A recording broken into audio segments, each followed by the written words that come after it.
अब हमारा टॉपिक है इक्वल वेक्टर्स। कि इक्वल वेक्टर्स कौन से होते हैं। वेक्टर्स की डेफिनेशन याद रखने में इसलिए आसानी हो सकती है आपको कि अगर आपसे क्वेश्चन किया जाता है जिस तरह नल वेक्टर क्या होता है, यूनिट वेक्टर क्या है, इक्वल वेक्टर क्या है, तो अगर आप इनके नाम को देखें आपको इनके नाम से ही डेफिनेशन का आपको अंदाज़ा हो जाएगा। जिस तरह अब हम डिफाइन करते हैं इक्वल वेक्टर। इक्वल वेक्टर क्या होते हैं, अगर कोई से दो वेक्टर हों, फॉर एग्जांपल अगर ए वेक्टर है और दूसरा वेक्टर है बी, ये दोनों वेक्टर इक्वल तब होंगे, ये दोनों वेक्टर इक्वल तब होंगे अगर इन दोनों की डायरेक्शन सेम हो और इन दोनों वेक्टर्स की मैग्नीट्यूड भी सेम हो, सेम मैग्नीट्यूड। ऐसे वेक्टर्स को हम इक्वल वेक्टर कहेंगे। यानी अगर कोई से दो वेक्टर हैं ए एंड बी और उनकी जब हम मैग्नीट्यूड निकालें अलग अलग, वो उनकी वैल्यू, उस मैग्नीट्यूड की वैल्यू सेम आए और दोनों वेक्टर्स की डायरेक्शन भी सेम हो, तो हम ऐसे वेक्टर्स को हम इक्वल वेक्टर्स कह देते हैं। इक्वल वेक्टर के बाद हमारा नेक्स्ट वेक्टर की जो टाइप आती है वो है पोजीशन वेक्टर। एग्जाम के पॉइंट ऑफ व्यू से ये भी एक इम्पोर्टेंट क्वेश्चन आता है कि व्हाट इज़ पोजीशन वेक्टर। इसको हम इस तरह से भी डिफाइन करते हैं, ऐसा वेक्टर जो लोकेशन बताता है, location of a particle with respect to origin. Origin को हम उससे डिनोट करते हैं। ऐसा वेक्टर जो किसी भी पार्टिकल की लोकेशन बताए विद रिस्पेक्ट टू ओरिजिन, उस वेक्टर को हम पोजीशन वेक्टर का नाम देते हैं। इसको समझने के लिए हम एक एग्जांपल लेते हैं कि एक्स एक्सिस और वाई एक्सिस, इस प्लेन में, टू डायमेंशनल प्लेन में हमारे पास एक पॉइंट है पी। ये एक पॉइंट ले लेते हैं हम और उसकी वैल्यूज़ हैं ए एंड बी। अब हमने पोजीशन वेक्टर फाइंड करना है, तो पोजीशन वेक्टर ड्रॉ इस तरह से किया जाता है कि उसकी टेल ओरिजिन के साथ कोइंसाइड करे और जो हेड है वो उस पॉइंट के साथ मीट करे, और पोजीशन वेक्टर को हम आर से डिनोट करते हैं। तो यहाँ पे जो हमारा पोजीशन वेक्टर आएगा वो इस तरह से आएगा कि R which is position vector is equal to O P vector, और ये किसके बराबर आ जाएगा, A I unit vector plus B J. तो ये हमारा पोजीशन वेक्टर इस तरह से आता है। इसी तरह से अगर आप स्पेस में अगर देखें या थ्री डायमेंशनल स्पेस में देखें तो फिर क्या होगा, थ्री डायमेंशनल केस में हमारा जो पोजीशन वेक्टर है वो इस तरह से आएगा, A I unit vector plus B J unit vector plus C K unit vector. क्योंकि जब डायमेंशन 3 हो जाएगी, यानी थ्री डायमेंशनल के केस में जो पॉइंट होगा उसकी 3 वैल्यू आएंगी, ए बी एंड तीसरी वैल्यू क्या होगी, सी। तो उस लिहाज से जो हमारा पोजीशन वेक्टर बनेगा वो बनेगा ए आई प्लस बी जे प्लस सी के। पोजीशन वेक्टर के बाद हमारा जो एक टॉपिक है, ये भी काफ़ी इंपॉर्टेंट टॉपिक आता है और अक्सर एग्ज़ाम में इसको पूछा जाता है कि what is resolution of vectors. तो आपने याद रखना है कि रेजोल्यूशन का मतलब क्या है। सबसे पहले तो आप ये देखें, रेजोल्यूशन का मतलब होता है किसी चीज़ को तोड़ देना, स्प्लिट कर देना। तो इसकी डेफिनेशन कुछ इस तरह से बनेगी, the process of splitting up of a vector into 2 और मोर वेक्टर्स। यानी किसी भी एक वेक्टर को 2 या 2 से ज़्यादा वेक्टर्स में स्प्लिट कर देना, तोड़ देना, उस प्रोसेस को हम कहते हैं रेजोल्यूशन ऑफ वेक्टर्स। जिस तरह वेक्टर एडिशन में हम क्या करते थे, 2 वेक्टर को ऐड करके एक तीसरा वेक्टर बनता था रिजल्टेंट वेक्टर। ये लॉ ऑफ एडिशन या एडिशन ऑफ वेक्टर्स का उलट है। इसको हम reverse process of addition of vectors भी कहते हैं। ये इंपॉर्टेंट पॉइंट आपने याद रखना। रेजोल्यूशन वेक्टर्स के बाद जो हमारा नेक्स्ट है टॉपिक वो है component of vectors. Component of vectors क्या आते हैं, तो आपने याद रखना है कि हर वेक्टर कई कंपोनेंट से मिलकर बनता है। तो जो इफेक्टिव पार्ट होता है किसी भी वेक्टर का, जिससे मिलकर वो वेक्टर बनता है, किसी भी इफेक्टिव पार्ट को हम कहते हैं कंपोनेंट ऑफ दैट वेक्टर। इसकी डेफिनेशन किस तरह से होगी, a component of vector is it's effective part in a particular direction. तो कंपोनेंट ऑफ वेक्टर की डेफिनेशन इस तरह से है, a component of vector is it's effective part in a particular direction. Component of vectors के बाद हमारा जो अगला टॉपिक है वो है रेक्टेंगुलर कंपोनेंट्स। रेक्टेंगुलर कंपोनेंट्स क्या होते हैं, रेक्टेंगुलर कंपोनेंट्स उन कंपोनेंट्स को कहते हैं जो एक दूसरे के लिहाज से राइट एंगल पे होते हैं, या उनका जो एंगल बन रहा होता है एक दूसरे के साथ वो है 90 डिग्री। तो इसकी डेफिनेशन कुछ इस तरह से होगी, 2 components of a vector which are right angle to each other are called rectangular components. इसको समझने के लिए हम देखते हैं कि लेट्स सपोज कि हमारे पास एक वेक्टर है ए, 2 डायमेंशनल में हमारे पास एक वेक्टर है ए। तो अब इसके दो रेक्टेंगुलर कंपोनेंट बनेंगे, एक बनेगा एक्स एक्सिस की अलोंग और दूसरा बनेगा वाई एक्सिस के अलोंग। तो जो एक्स एक्सिस के अलोंग हमारा कंपोनेंट बनेगा rectangular component of vector A, that will be equal to A X, और एक्स कंपोनेंट वेक्टर की जो मैग्नीट्यूड होगी वो बराबर होगी A X is equal to A cos theta.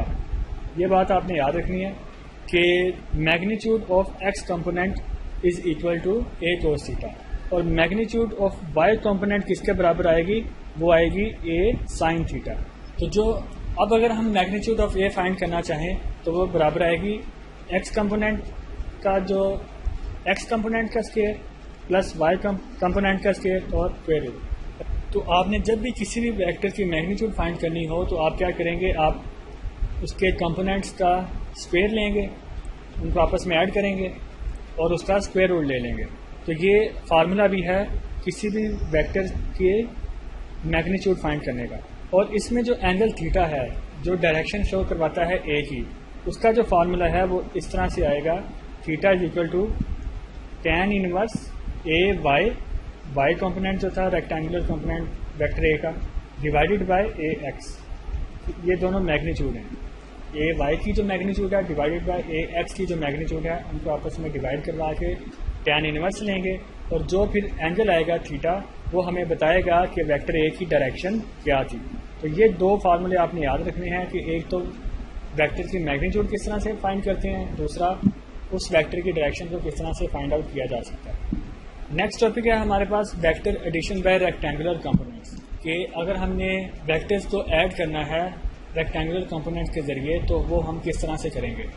इसके लिए सपोज करते हैं हमारे पास दो वेक्टर्स हैं एक्स और वाई एक्सिस में, एक वेक्टर का नाम देते हैं हम बी और दूसरा वेक्टर है ए और बी वेक्टर। अब वेक्टर ए का जो रेक्टेंगुलर कंपोनेंट्स हैं वो क्या होंगे, एक्स एक्सिस के अलोंग ए का आ जाएगा ए एक्स और वाई एक्सिस के अलोंग आ जाएगा ए वाई, ये वाई एक्सिस के अलोंग वेक्टर आ जाएगा ए वाई। इसी तरह बी के अगर देखें तो बी के आ जाएगा बी एक्स और बी वाई। अब हमने इनकी एडिशन करनी है, इनको ऐड करना है। तो ऐड के लिए हम अपना रूल जो हमने पहले डिफाइन किया था हेड टू टेल रूल ही लगाएंगे। हेड टू टेल रूल के मुताबिक जो पहला वेक्टर है उसका हेड दूसरे वेक्टर की टेल के साथ हमने मिलाना है। तो वेक्टर बी को हम यहाँ पे अगर दोबारा ड्रॉ करें तो ये कुछ इस तरह से बनेगा वेक्टर बी, और हमारा रिजल्टेंट वेक्टर जो होगा वो किस तरह से आएगा, वो आ जाएगा यहाँ पे इस तरह से। इसको हम आर वेक्टर का नाम दे देते हैं। रिजल्टेंट वेक्टर को फाइंड करने का तरीका वही है जो हेड टू टेल रूल में था, कि पहले वेक्टर की जो टेल है वहाँ से रिजल्टेंट वेक्टर स्टार्ट करेंगे, और जो सेकंड वेक्टर होगा उसके हेड के साथ हम वेक्टर के हेड को ज्वाइन करवा देंगे। तो वो जो वेक्टर आएगा हमारे पास उसको हम रिजल्टेंट वेक्टर का नाम देते हैं, और रिजल्टेंट वेक्टर यहाँ पे ए प्लस बी के इक्वल ही होगा, ए प्लस बी।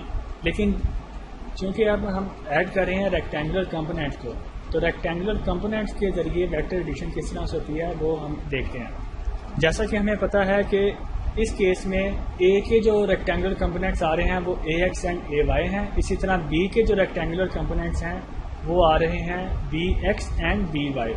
ये अगर हम ड्रॉ करें B vector B X and B Y, तो यहाँ पे जो आर है वो किसके इक्वल, अब हम रिजल्टेंट वेक्टर को भी हम रेक्टेंगुलर कंपोनेंट्स के तौर पर देखते हैं। तो रिजल्टेंट वेक्टर के जो एक्स कंपोनेंट और वाई कंपोनेंट होंगे वो कैसे होंगे। रिजल्टेंट वेक्टर को भी अगर हम देखें तो आर एक्स क्या होगा, ये आएगा एक्स कंपोनेंट या एक्स रेक्टेंगुलर कंपोनेंट आएगा रिजल्टेंट वेक्टर का, और आर वाई जो होगा ये आ जाएगा Y component of resultant vector are.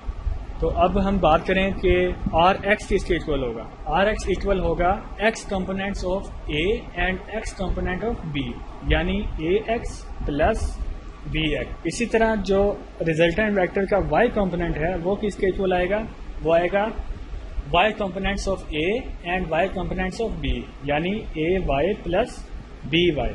अब अगर हम फाइंड करना चाहें रिजल्टेंट वेक्टर की मैग्नीट्यूड, वो हमें पता है वो रिजल्टेंट वेक्टर की जो मैग्नीट्यूड है वो इक्वल आएगी आर एक्स का स्क्वायर प्लस आर वाई का स्क्वायर और स्क्वायर रूट। इसको मज़ीद अगर हम लिखना चाहें तो इस तरह से लिख सकते हैं कि आर एक्स की वैल्यू क्या है, ए एक्स प्लस बी एक्स, तो ये आ जाएगी ए एक्स प्लस बी एक्स का स्क्वायर प्लस आर वाई की वैल्यू है ए वाई प्लस बी वाई, ए वाई प्लस बी वाई का स्क्वायर और इन दोनों के ऊपर स्क्वायर रूट है।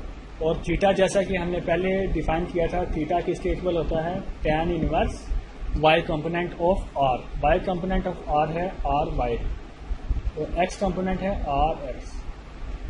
तो ये था method vector addition by rectangular components. Vector addition by rectangular components में एक जो थीटा है ये काफ़ी इंपॉर्टेंट है। एमसीक्यूज के लिहाज से आपसे क्वेश्चन अक्सर किया जा सकता है, आपको कोई आर एक्स और आर वाई की कोई वैल्यू गिवन होगी और आपसे पूछा जाएगा कि थीटा किस क्वाड्रेंट में है। 2 डायमेंशनल स्पेस यानी एक्स एक्सिस और वाई एक्सिस में 4 क्वाड्रेंट्स हैं, 1 2 3 और 4।